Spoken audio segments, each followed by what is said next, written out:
How to send a voice message in Zangi. Want to send a voice message instead of typing? It's really simple in Zangi. First, make sure you have the Zangi app open. You are in the chat conversation with the person you want to send the message. Let me open my Zangi and let's go to the chat directly.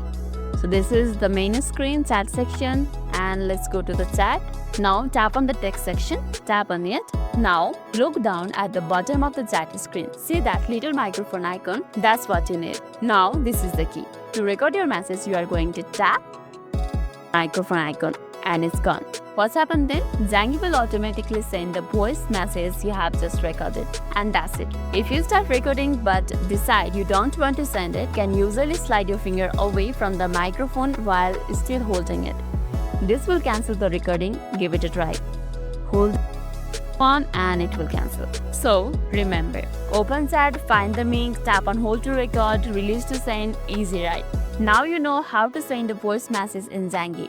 Give it a go. That's all for today's video, and if this video made your day a little bit easier, don't forget to like and subscribe for more amazing tips.